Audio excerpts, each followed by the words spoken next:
Next one, we're going to do intradermal, which is like your TB test. Hand sanitizer. The same process over and over again.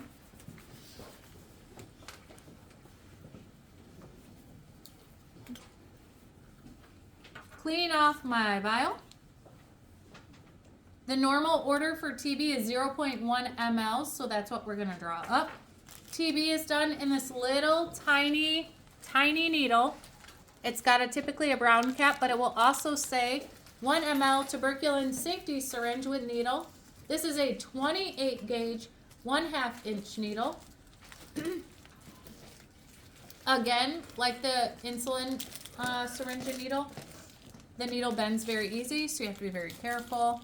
We're going to do 0.1, which is the normal TB order. I'm going to go ahead and pull up 0.1 mLs of air. I'm going to go ahead and put it into my vial.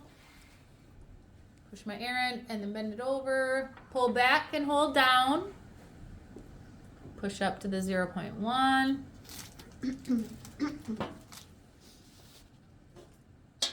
One-handed scoop to recap.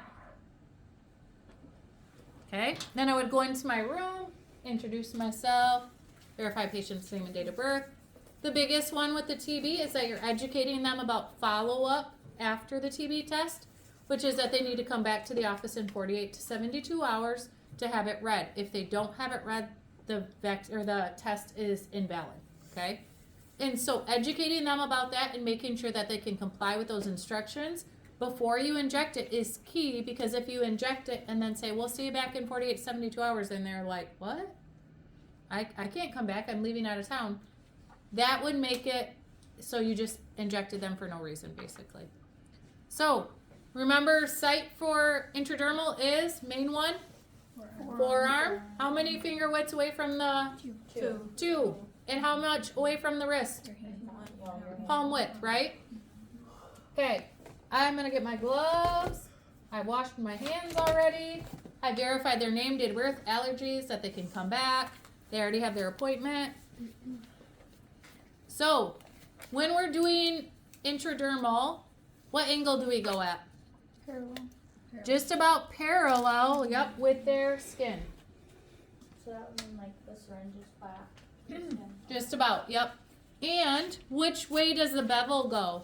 Up. Bevel up, you got it. So I'm going to go ahead and clean the site. Now, I will warn you, these injection models, the skin is just that flap that's over top, the skin. It does have a lot of holes in it. And so sometimes, randomly, the medication will shoot out of the little holes. So I don't recommend having your face directly over top of it when you inject, because sometimes it will come back out at you, okay? So if you want to come closer so you can see this, you can come closer, okay? I've cleaned my site. I'm going to look at my syringe and make sure that my needle, the bevel, is up, okay? And what I'm going to do is I'm going to go hold the skin tight. That way I can get into the skin. I'm going to go ahead at just about parallel angle. I'm going to go where the bevel is just underneath the skin and covered. And then I'm going to inject. You get your nice little wheel. You pull it out. Safety over there. Now, do we put a Band-Aid on this one? No. Can you see the little wheel? Yeah. Dab it if we need to, right? And then we're going to educate our patient. Don't put a Band-Aid on it. Don't scratch at it. We're looking for a red, hard, swollen spot. And we'll evaluate that in 48 to 72 hours when you come back. Questions on that one?